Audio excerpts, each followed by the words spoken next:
What is happening, everybody? So in this video we're going to talk about 5 reasons why your diet isn't working.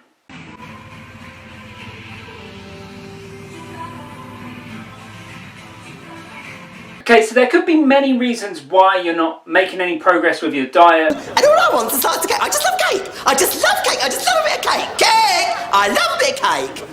Cake. Lovely. But what I wanted to do in this video was give you some of the most common ones that I come across when working with clients. Number 1 is you're being too strict and restrictive. So one of the big things that I come across when I take on new clients or I talk to people about their diets is that they're being too strict or restrictive. They're removing lots of foods from their diet. So most people, when they go on a diet, they're kind of like, they build themselves up to this thing that they're going to start on Monday. Right, I'll get this weekend out of the way, I'll eat whatever I want, and then when Monday comes, I'm hitting it hard. I'm going for it. This is the time that it's going to happen. And then Monday comes along, they take out all of the foods they enjoy. They take out chocolate, they take out carbohydrates, they take out takeaways, they take out alcohol, they take out crisps, they take out pretty much everything. And then they're left with like some meat and some salad. And on top of that, they're probably throwing in countless hours of exercise as well. Now, the reason that this approach doesn't work, obviously in order to lose weight, you need to reduce something somewhere. You need to adjust your calories somehow. But by being too strict, all that ends up happening in the end is eventually you get fed up with following that strict and rigid plan where you aren't allowing yourself any of the foods you enjoy because they don't fit into a diet, or you don't see them as foods that you can actually lose weight on. You mean to tell me that you can lose weight while still eating chocolate? Yes, you can. And the problem is most people remove all of that stuff, the stuff that they enjoy. The diet is then left quite bland and boring, and before you know it, that diet ends up getting ruined by having a big blowout and a binge.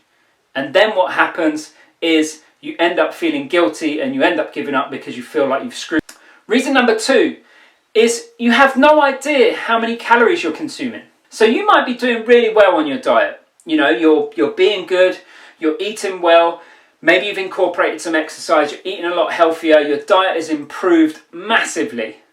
But you've been following it now for 2-3 weeks and you still haven't seen any signs of improvement. You haven't seen any signs of weight loss. The scales haven't shifted. Now, this might be purely down to the fact, yes, you are doing better, but maybe you're still not quite in the calorie deficit that you need to be in to consistently lose weight. One of the other main issues I come across when working with new people or talking to people is that they don't have any idea how many calories they consume a day, and they also have no idea how many calories they need to consume a day to be in a calorie deficit. Number 3, your weekends are ruining your progress.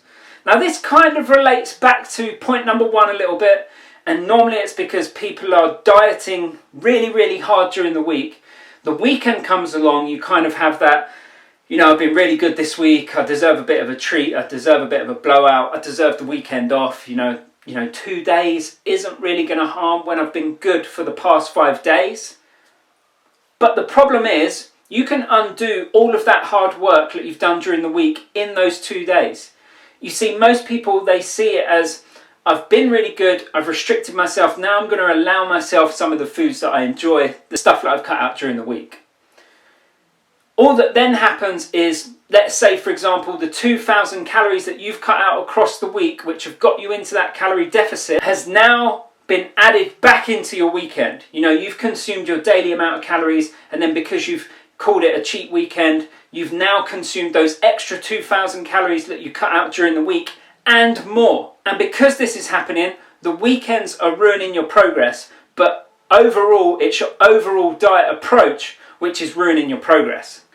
Number 4, when I start working with clients and we start looking into their diet, one of the things that I notice is that clients that tend to consume more protein tend to stick to their diet better and tend to stick to their calories better. So with all of my clients, they'll be aware of how many calories they need to consume a day to achieve their goal, how many calories they need to consume a day to be in a calorie deficit. Sometimes when I review their food diaries, on the days where the calories are too high and they've gone over, is normally days that you can match up where they haven't consumed enough protein. So one of the major things that I notice with a lot of people, and something that will massively improve your dieting efforts, is to improve the amount of protein that you are consuming a day. Now, I'm not saying you need to be necking back protein shakes, but you just need to be more mindful of how much protein you're consuming. Are you getting a portion of protein with every meal of the day? Do some of your snacks in between meals contain some kind of protein? You know, the guidelines are around about 1 gram of protein per pound of body weight. The reason that protein is so effective is because it takes a long time for the body to digest it, which keeps you feeling fuller for longer. Number 5, you aren't pairing your diet with other lifestyle changes. So I see a lot of people, they'll want to lose weight and they'll go on a diet.